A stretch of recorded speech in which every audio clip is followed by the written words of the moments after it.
मौक़िफ़ सुना जाएगा या भारत को मुंह की खाना पड़ेगी। आलमी अदालत कल भारतीय दहशतगर्द कुलभूषण यादव केस का फैसला सुनाएगी। पाकिस्तानी टीम अटॉर्नी जनरल की क़यादत में हेग पहुंच गई है और फैसला पाकिस्तानी वक्त के मुताबिक शाम 7 बजे सुनाया जाएगा। इसी पर तफसीलन गुफ्तगू करने के लिए हमें ज्वाइन किया है फैसल रजा ने। फैसल, बताएगा क्या चांसेस है, पाकिस्तान का मौक़िफ़ ऊपर जाएगा या फिर भारत की बात सुनी जाएगी?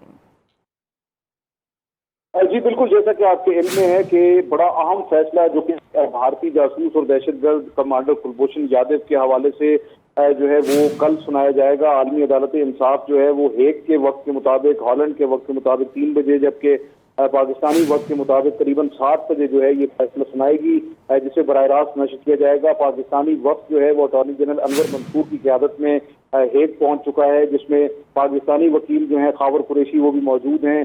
डीजी जनूबी एशिया और सार जो कि इस केस के दौरान जो है वो पाकिस्तान के एजेंट थे, डॉक्टर मोहम्मद फैसल, वो भी वहाँ मौजूद हैं। जो पाकिस्तान के हॉलैंड में सफ़ीर हैं वो भी इस वक्त वहाँ पे मौजूद हैं और वहाँ पे इस सिलसिले में जो है वो मुशावरती सिलसिले का आगाज हो चुका है। कल ये फैसला जो है वो सुनाया जाएगा और इस फैसले के हवाले से जो है ये बताता चलूँ कि आलमी अदालत इंसाफ में जो है वो पाकिस्तान जो है नहीं गया, बल्कि भारत जो है वो आलमी अदालत इंसाफ से उसने रुजू किया था 3 मार्च 2016 को पाक ईरान सरहदी इलाके से जो है वो भारतीय जासूस और दहशतगर्द नेटवर्क के सरगना भारतीय बहरिया से हाजिर सर्विस कमांडर कुलभूषण सुधीर यादव को जो है वो गिरफ्तार किया गया था। रॉ के इस एजेंट के खिलाफ 8 अप्रैल 2016 को FIR एक दर्ज की गई थी।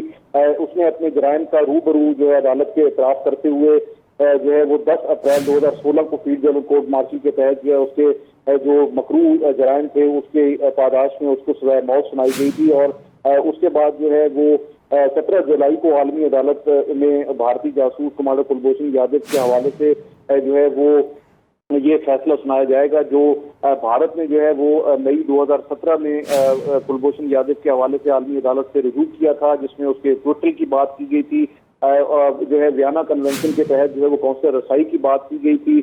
इस हवाले से जो है ये सवाल बड़ा अहम है कि क्या भारत जो है वो अपने उन मकरू अज़ाइम में कामयाब होता है जो कि उसने जो है वो आलमी अदालत से रुजू करके किए, और क्या अदालत जो है वो इंसाफ का साथ देती है या कि फिर आलमी अदालत इंसाफ जो है वो भारत के हक में फैसला देगी। इसका फैसला कल होगा। तो हम इस वक्त पाकिस्तान की जो टीम है वो इस वक्त हॉलैंड में मौजूद है। पाकिस्तानी टीम में जो है वो जो बतौर जूनियर वकील जो है असद रहीम खान, बतौर कानूनी मुआविन जोसेफ डायक, मुत्तहिदा अरब अमारात और हॉलैंड में पाकिस्तान के जो सफरा थे उन्होंने भी मुशीर का किरदार अदा किया। वजारत कानून, वजारत खारजा के आला हुकाम भी इस केस में उनका बड़ा अहम रोल है। भारतीय कानून और कानूनी और खारजा अमूर के हवाले से जो माहिरीन की टीम थी उसमें बतौर एजेंट जो है उनकी वजारत खारजा के जो ज्वाइंट सेक्रेटरी थे दीपक मित्तल वो शामिल थे। बतौर मुआविन एजेंट जो है वजारत खारजा के उनके joint secretary doctor VD Sharma जो है इसमें शामिल थे और उनके वकील हारिस साल्व जो है वो इस केस को लड़ते रहे हैं। आलमी अदालत के जज रूबी अब्राहम की सरबराही में जो है वो 10 रुकनी बेंच ने 15 मई 2017 को भारतीय दरखास्त पर जो है वो समाअत का आगाज किया था और 18 मई को पाकिस्तान को सुने बगैर ही सजाए मौत पर जो है वो अमल दरामद मुअत्तल कर दिया गया था। 13 सितंबर को भारत ने अपना मौक़िफ़ जो है वो पेश किया और 13 दिसंबर को पाकिस्तान ने उसका जवाब दिया था। इसी दौरान जो है वो जुलाई 2018 में आलमी अदालत में जो साबिक पाकिस्तान के चीफ जस्टिस थे, जस्टिस रिटायर्ड तसद्दुक़ जिलानी, उनको बतौर एडहॉक जज जो है वो मुकर्रर किया गया था और 17 जुलाई को 2018 में पाकिस्तान ने अपने जवाब जो है वो दिया था। इस साल 18 से 21 फरवरी तक जो है फैसल आप हमारे साथ रहिए, इस डिटेल पर मजीद भी बात करते रहेंगे। आप हमारे साथ ही रहेगा, कॉल ड्रॉप ना कीजिएगा। इस वक्त हमें ब्रिगेडियर रिटायर्ड गजनफर साहब ने ज्वाइन किया है इसी मामले पर, उनसे उनका पॉइंट लेते हैं। गजनफर साहब फरमाएगा, एक जानिब जो है मुलजिम और जो मुजरिम है कुलभूषण यादव वो एतराफ़ कर रहा है अपनी तमाम मकरू कार्रवाइयों का, दूसरी जानिब भारत वियना कन्वेंशन के तहत सपोर्ट मांग रहा है और चाहता है कि ये जो मुजरिम जो एतराफ़ कर रहा है ये छूट जाए। आपको क्या लगता है केस किसके हक में जाएगा? पहले तो बुनियादी बात कर लेते हैं जी। जो अपना जो मुकदमा है उसको छोड़ के, और बुनियादी बात ये है कि ये जो रेफरेंस केस का है ये एंटी स्टेट एस्पेनॉज और दहशतगर्दी से रिलेटेड केसेस में हुआ है। पहली बात तो ये है कि पाकिस्तान अगर चाहता तो फरीक न बनता, लेकिन तो क्या फरीक बन गया है और वहाँ पाकिस्तान ने अपना केस उन तमाम डॉक्यूमेंट के साथ पेश किया है, तो डॉक्यूमेंट पाकिस्तान के साथ अवेलेबल है।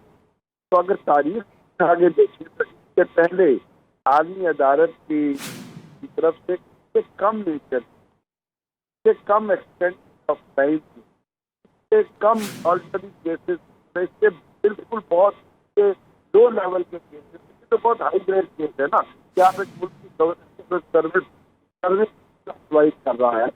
तो वो जो फैसले आलमी अदालत के आए हैं वो मुल्कों में आए और अमेरिका भी शामिल है, वो बाइंडिंग नहीं है उन कंट्रीज पे। ये राइटर क्लॉज लिखी होनी चाहिए हमारी मेमोरी में और हमारी हुकूमत की मेमोरी। तो आलमी अदालत का कोई फैसला is not a binding on the sovereign state.